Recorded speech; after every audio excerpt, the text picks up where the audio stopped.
प्रिय विद्यार्थियों, आज केशव के प्रबंध काव्य रामचंद्र का से उद्धृत आपकी पाठ्य पुस्तक रीति काव्य संग्रह में संकलित पद संख्या 5 धनुर्भंग और पद संख्या 6 परशुराम संवाद, इनका अध्ययन करेंगे। जो 5वां पद है धनुर्भंग। ब्रज ते कठोर हैं, कैलाश ते विशाल, काल काल ते कलाल, सब काल काल गावई। केशव त्रिलोक के बिलो की हारे देव सब, छोड़ चंद्रचूड़ एक और की चढ़ावई। पन्नग प्रचंड प्रति प्रभु की पनच पीन, पर्वतारी पर्वत प्रभा ने मान पावई। विनायक एकहु पे आवे न पिनाक तही, कमल कमल पानी राम कैसे लियावई। सीता स्वयंवर में जब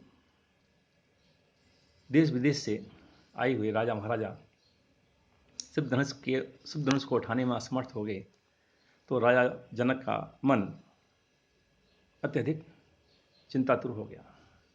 उन्हें लगने लगा कि अब मेरी पुत्री सीता का विवाह इस संसार में किसी के साथ भी नहीं हो सकेगा, क्योंकि जो उन्होंने प्रण लिया था कि शिव धनुष को तोड़ने वाले के साथ ही सीता का विवाह संपन्न किया जाएगा, और जब उन्हें अपनी सभा के अंदर कोई भी ऐसा शक्तिशाली सूरवीर राजा महाराजा कोई योद्धा जो शिव धनुष को उठा सके नहीं दिखाई दिया, तब बेहद ही दुखी हुए। ऋषि विश्वामित्र श्री राम और लक्ष्मण को लेकर के जो दरबार में बैठे हुए थे, राजा जनक के उस मनोस्थिति को समझ करके श्री राम को शिव धनुष को उठाने का आदेश देते हैं। तब राजा जनक विश्वामित्र के द्वारा दी गई इस सलाह को जान करके और विचलित हो जाते हैं। वो कहते हैं कि कमल के समान हाथ वाले श्री राम शिव धनुष को कैसे उठा पाएंगे, और वो शिव धनुष की विशेषताओं का, उसकी विकरालता का वर्णन करते हुए विश्वामित्र से कहते हैं कि ब्रज ते कठोर है, कैलाश ते विशाल, काल दंड ते कलाल, सब काल काल गावई। कि यह जो शिव धनुष है ये ब्रज से भी कठोर है, कैलाश पर्वत से भी अत्यधिक विकराल है, काल दंड ते कलाल, और ये जो यमराज का दंड है उससे भी अत्यधिक भयानक और कठोर है, और सब काल काल गावई। और सारा संसार इसको काल का भी काल बताता है, बखान करता है। केशव त्रिलोक के बिलो की हारे देव सब, छोड़ चंद्रचूड़ एक और की चढ़ावई। त्रिलोकीनाथ शिव जी के अलावा, चंद्रचूड़ यानी चंद्रमा को अपने मस्तक पर धारण करने वाले शिव जी के अलावा इस संसार में, इस त्रिलोक में ऐसा कोई भी नहीं है जो इस शिव धनुष के ऊपर प्रत्यंचा चढ़ा सके। और इसको देख करके, इसकी महानता, उसकी विकरालता को देख करके तीनों लोगों की जो देवता हैं वो भी हार स्वीकार कर चुके हैं। पन्नग प्रचंड पटी प्रभु की पनच पीन, पर्वतारी पर्वत प्रभा न मान पावई। और जो बड़े बड़े सर्पों के स्वामी जो वासुकी हैं, वे भी इस धनुष की मोटी जो प्रत्यंचा है उसको चढ़ाने में असमर्थ है। साथ ही पर्वतारी यानी पर्वतों से शत्रुता रखने वाले इंद्र भी इस शिव धनुष पर अपनी प्रत्यंचा नहीं चढ़ा सकते। और पर्वत प्रभा, और पर्वतों की जो शोभा है, पर्वतों पर रहने वाले जो देवता हैं, जो राक्षस हैं, दानव हैं, विशाल, वे भी इस शिव धनुष पर प्रत्यंचा चढ़ाने में असमर्थ है।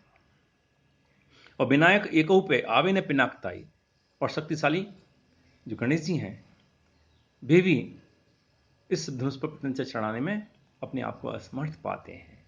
ऐसे शिव धनुष को जो कोमल अंगों वाले हैं, जो कमल के समान हाथ वाले, जो कोमल अंगों वाले श्री राम हैं, वे इस शिव धनुष पर अब प्रत्यंचा चढ़ा करके इसको कैसे भंग कर सकेंगे। ये राजा जनक के मन में जो भाव आया था, उस भाव को उन्होंने विश्वामित्र के सामने व्यक्त किया। दूसरा पद है, प्रथम टंकोर झुकी झारी संसार मद, चंद कोडन रह मंडी नव खंड को, चाली अचला अचल धाली दिगपाल बल, और पाली ऋषिराज के बचन पड़चंड को, सोधु दे ईस को, बोधु जगदीश को, कोधु उपजाय भृगुनंद बरिबंड को, बांधी बर स्वर्ग को, साधी अपवर्ग धनुभंग को शब्द गयो भेदी ब्रह्मांड को। जब राजा जनक के दरबार में श्री राम ने धनुष को उठा करके उस पर प्रत्यंचा चढ़ाई और उसको भंग कर दिया, तो उससे उत्पन्न जो ध्वनि थी वह ध्वनि ब्रह्मांड को भेद करके अंतरिक्ष में चली गई।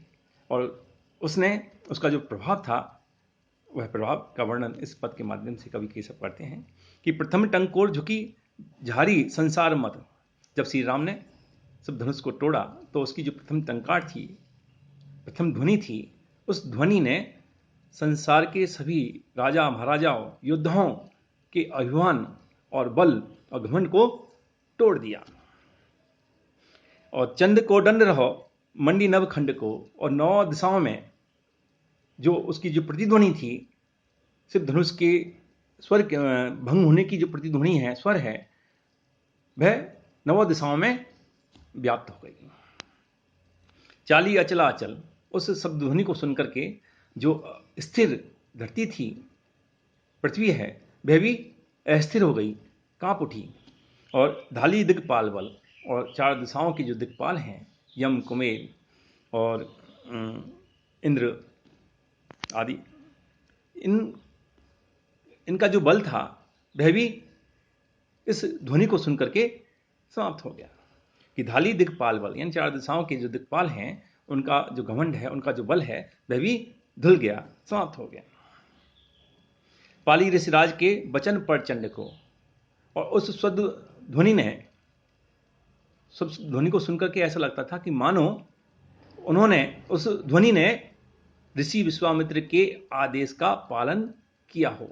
कि पाली ऋषिराज के बचन प्रचंड को, उस प्रचंड यानी उस शक्तिशाली जो ध्वनि है, उस ध्वनि ने जो ऋषि विश्वामित्र है उसके आदेशों का पालन किया हो। और यह ध्वनि सौद दे ईस को, बोधु जगदीश को, क्रोध उपजाए भृगुनंद बड़ी दंड को, और धनुषभंग की यह तीव्र ध्वनि स्वयं शिव जी को उसका ज्ञान कराती हुई, बोधु जगदीश को, और जो विष्णु जी हैं उनको, उनके द्वारा जो नित्य सृष्टि का जो कार्य है उनका अवलोकन कराती हुई, उनका परिचय देती हुई, और क्रोध उपजाए भृगुनंद बड़ी दंड को, और जो शक्तिशाली परशुराम हैं उनके हृदय में क्रोध उत्पन्न करती हुई, और बांधी बर स्वर्ग को, और श्रेष्ठ जो स्वर्ग है उसको बंधन में बांधती हुई, और साधी अपवर्ग यानी जो ऋषि दधीची हैं उनकी हड्डियों से बना हुआ धनुष बना हुआ था, शिव जी का धनुष बना हुआ था, इसको तोड़ने से दधीची की जो आत्मा है उसको मोक्ष प्रदान हो जाता है, ऐसा उनको वर प्राप्त था। तो साधी अपवर्ग यानी ऋषि दधीची को मोक्ष प्रदान करती हुई यह धनु भंग को शब्द गयो भेदी ब्रह्मांड को, यह शिव धनुष का जो स्वर था, यह स्वर, यह ध्वनि ब्रह्मांड को भेद कर अंतरिक्ष में लीन हो गई। अगला जो पद है, पद संख्या 6, परशुराम संवाद।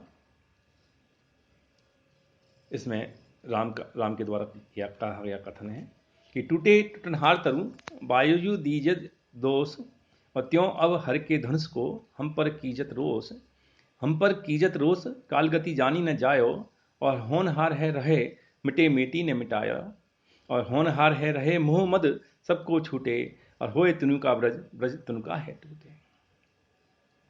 इस पद में आचार्य कवि केशव हुनर की बलवानता को सिद्ध कर रहे हैं। संसार में परिवर्तन का नियम संसार में परिवर्तन का नियम है, जो भी उत्पन्न होता है उसका विनाश होता है। उसी बात को इस पद के माध्यम से स्पष्ट किया है कि जब परशुराम गुस्सा होते हुए, क्रोध होते हुए श्री राम और लक्ष्मण से वार्तालाप करते हैं तो राम विश्वामित्र के हृदय को या परशुराम के मन में उत्पन्न क्रोध को शांत करने के लिए कहते हैं कि जो चीज़ इस सृष्टि में आई है उसका विनाश तो होना ही है। तो उसी बात को कहते हैं कि टूटे टूटनहार तरु वायु दीजत दोष और त्यों अब हर के धनुष को हम पर कीजत रोष है। हे परशुराम, सिद्ध धनुष का टूटने का समय आ गया था, इसलिए यह धनुष मेरे हाथों से टूटा गया। जिस प्रकार से टूटनहार तरु, जो वृक्ष टूटने के योग्य है तो वह अपने समय पर आकर के क्षीण होकर के टूट जाता है। इसके लिए वायु जो दीजे दोष, वायु को दोष नहीं देना चाहिए। इसमें वायु का कोई भी अपराध नहीं है, क्योंकि पेड़ जो प्राचीन हो गया था, पुराना हो गया था, गल गया था, सड़ गया था, उसे तो टूटना ही था। और त्यों अब हर के धनुष को हम पर कीजत रोष। उसी प्रकार से अब सिद्ध धनुष को का समय भी आ गया था और यह टूट गया, तो इस टूटने पर आप हम पर अत्यधिक क्रोध कर रहे हैं, गुस्सा कर रहे हैं, यह उचित नहीं है। हम पर कीजत रोष है, कालगति जानी न जानी। और हे परशुराम, आप हम पर व्यर्थ में ही रोष कर रहे हैं, क्योंकि काल की गति को कोई भी नहीं जानता। और होनहार है रहे मिटे मेटी ने मिटाई, क्योंकि होनहार तो बलवान है, इसे कोई भी मिटा नहीं सकता है। होनहार तो होकर ही रहती है, इसलिए आप हम पर क्रोध नहीं करें। और होनहार है रहे मोद मद सबको छूटे। और जब होनहार बलवान है तो इसके समक्ष सभी प्रकार के जो शक्तिशाली हो, उन सभी के मद और मोह सब छूट जाते हैं।